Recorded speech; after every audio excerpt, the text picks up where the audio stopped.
요한복음 13장 4절에서 11절까지의 말씀을 공독하겠습니다. 저녁 잡수시던 자리에서 일어나 겉옷을 벗고 수건을 가져다가 허리에 두르시고 이에 대야에 물을 떠서 제자들의 발을 씻으시고 그 두르신 수건으로 닦기를 시작하여 시몬 베드로에게 이르시니 베드로가 이르되 주여 주께서 내 발을 씻으시나이까? 예수께서 대답하여 이르시되 내가 하는 것을 내가 지금은 알지 못하나 이후에는 알리라. 베드로가 이르되 내 발을 절대로 씻지 못하시리이다. 예수께서 대답하시되 내가 너를 씻어주지 아니하면 내가 나와 상관이 없느니라. 시몬 베드로가 이르되 주여 내 발뿐 아니라 손과 머리도 씻어주옵소서. 예수께서 이르시되 이미 목욕한 자는 발밖에 씻을 필요가 없느니라. 온몸이 깨끗하니라. 너희가 깨끗하나 다는 아니니라. 오늘 성금요일 예배를 준비하면서 오늘 예배를 준비하는 기도를 드리면서 방금 전에 우리가 함께 보았던 눈물로 씻은 발이라는 영상이 생각이 났습니다. 이 영상은 박종호 씨가 부른 같은 제목의 찬양에 맞추어서 배경 그림과 영상을 집어넣은 것인데 제작자가 누구일지 궁금하시죠? 바로 저입니다.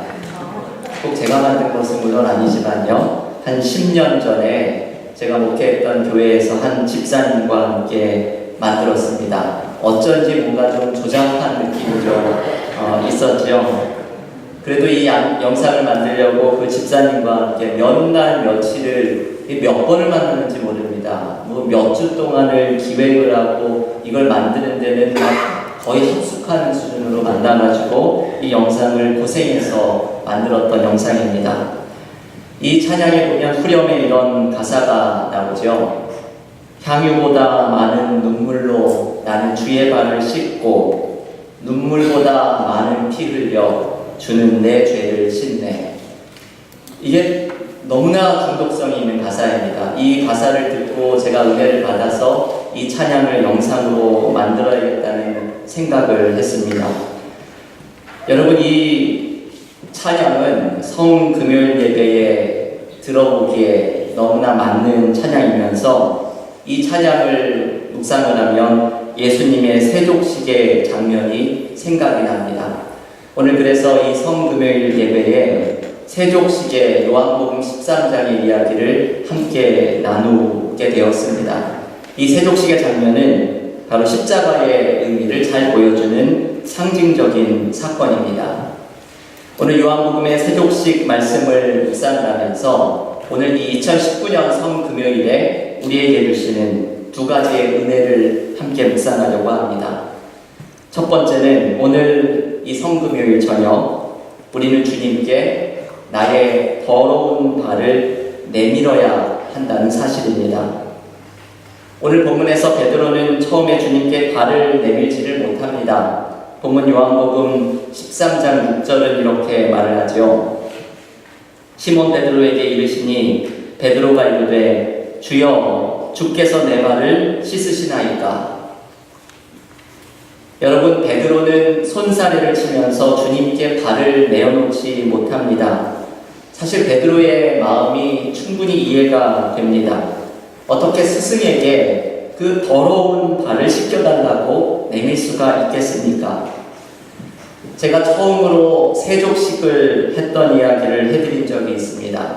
제가 한국에서 중학생 때 교회 수련회를 가서 세족식을 처음 했습니다. 지금도 그때의 기억이 생생합니다. 수련회에 이 조별로 묶여져 있는 조별 선생님이 여자 선생님이셨는데 지금 생각을 해보면 아마 대학생 청년이 중등부 수련회에 봉사를 왔던 것 같습니다. 어린 저에게는 이 여선생님이 마치 천사처럼 느껴졌습니다. 근데 이 선생님이 조별 모임 시간에 세족식을 한다면서 아이들의 발을 닦아주겠다고 하는 것입니다. 그때 제가 얼마나 부끄러웠던지 그 천사 같은 선생님이 그 고운 손으로 저희 발을 씻길 생각을 하니까 얼굴이 시뻘개져서 그 선생님에게 발을 내밀 수가 없었습니다. 그 지저분한 발을 그 여선생님에게 내민다는 것 자체가 너무나 부끄럽게 느껴졌습니다. 여러분, 발을 내밀지 못하는 베드로의 모습이 바로 우리들의 모습입니다. 우리도 주님께 나의 부끄러운 발을 내밀지 못합니다. 내가 내밀지 못하는 부끄러운 발은 여러 가지 모습을 가지고 있습니다. 나의 죄로 얼룩진 어두운 삶의 모습이 내가 주님께 내밀지 못하는 부끄러운 발입니다. 주님한테도 숨기고 싶은 나의 어두운 모습, 나의 어두운 욕망, 나의 욕심, 그것이 주님께 부끄러워서 내밀지 못하는 발입니다. 주님이 원하시는 삶을 알면서도 그대로 살아가지 못하는 나의 부끄러운 삶의 모습입니다. 그래서 주님이 나를 사랑하시는 줄을 알면서도 내가 주님을 하도 실망시키다 보니까 면목이 없어서 주님께 나의 더러운 발을 참아 내밀지 못합니다. 그런데 여러분, 우리가 주님께 나의 더러운 발을 내미는 것, 이것이 은혜의 시작입니다. 우리는 참 어리석지요. 우리는 주님께도 자존심을 지키려고 합니다. 마치 벼룩도 낯짝이 있다고 생각을 하면서 어떻게 주님께 또 은혜를 구하나 생각하면서 발을 내밀지를 못합니다. 하지만 이것만큼 어리석은 일이 없습니다. 주님 앞에 자존심을 내세우는 것이 무슨 소용이 있겠습니까? 그래봐야 전부 우리 손해입니다. 주님은 우리가 자존심을 내세우고 발을 내밀지 못하는 것을 원하지 않으십니다. 여러분, 한번 이런 생각을 해보십시오. 만약에 우리들의 자녀가 큰 어려움이 있는데 부모님에게 그 문제를 가지고 나오지 않고 오히려 괴롭히지 않으려고 정중하게 거리를 두고 부모님에게도 자존심을 지킨다고 말을 하지 않는다면 우리는 그 모습을 좋아하겠습니까? 부모라면 자식이 부모님에게 대한 절대적인 신뢰를 가지고 모든 문제를 솔직히 내어놓고 도움을 구하는 것을 원할 것입니다. 주님도 그러하십니다. 주님은 내가 있는 나의 모습 그대로 주님께 나오기를 원하십니다. 주님께 나의 더러운 발을 내어놓기를 원하십니다. 여러분, 그리고 이때에 은혜는 우리의 삶에 시작됩니다. 오늘 성금요일 우리가 해야 할 일은 십자가 앞에 나의 더러운 발을 내미는 것입니다. 주님께 나의 더러움을 드러내고 오늘 이 저녁에 누구에게도 말하지 못할 내 안에 있는 어두움, 나의 삶의 문제를 주님 앞에 내어놓고 빛이신 주님께서 나를 씻겨주시도록 나를 온전히 열어놓는 것입니다. 오늘 이 저녁 십자가 앞으로 나아가서 자신의 모든 더러움과 문제를 내어놓는 사람에게 십자가가 우리를 회복시키는 은혜가 풍성히 임할 줄을 믿습니다. 두 번째, 십자가 앞에 나의 발을 내밀면 우리는 십자가가 나를 씻겨주는 것을 발견합니다. 이것이 주님의 세족식이 가지고 있는 상징적인 의미입니다. 예수님은 세족식의 의미를 8절에서 이렇게 말씀합니다. 요한복음 13장 8절의 말씀입니다. 베드로가 이르되 내 발을 절대로 씻지 못하시리이다. 예수께서 대답하시되 내가 너를 씻어주지 아니하면 내가 나와 상관이 없느니라.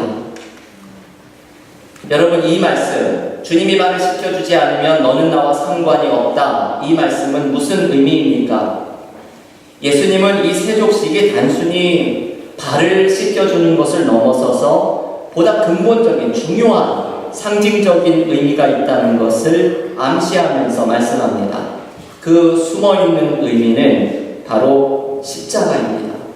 세족식은 십자가가 우리의 죄를 씻기는 것을 상징하는 사건입니다. 세족식에서 주님은 물로 더러운 발을 씻기지만 십자가에서 주님은 당신의 보혈로 우리의 죄를 씻깁니다. 아까 보신 영상의 후렴이 기억나시죠? 눈물보다 많은 피 흘려 주는 내 죄를 씻네. 주님의 보혈이 십자가에서 강같이 흘러서 우리를 적시고 우리의 죄를 씻겨줍니다. 십자가가 우리를 씻겨주지 않으면 우리는 주님과 상관이 없는 존재들입니다. 세상을 떠나신 하용조 목사님이 쓴 십자가에 대한 책, 십자가의 임재 안에라는 책에 보면 이 목사님이 뉴욕에 오셔서 집회를 했을 때의 이야기를 소개해 줍니다. 이 목사님이 집회를 한참 인도하고 있는데 갑자기 한 남자가 울면서 앞으로 예배당 앞으로 강단으로 뛰어나오더니 할 말이 있다고 합니다. 너무나 집회 중에 이런 일이 잘 일어나지 않죠. 이 황당한 일을 보면서 이분에게 무슨 일이냐 물어보았더니 이분이 찬양 꼭 한 곡 부르고 싶다고 말을 합니다. 그러면서 내일 일은 난 몰라요 이 찬양을 부릅니다. 그 찬양을 이분이 예배당 앞에 황급히 뛰어나와서 불렀던 사연은 이러했습니다. 이분이 예배당에 오기 직전에 가게에서 장사를 하고 있었는데 갑자기 흑인 강도가 들어와서는 물건을 훔쳐가려고 하다가 이분에게 총을 쐈습니다.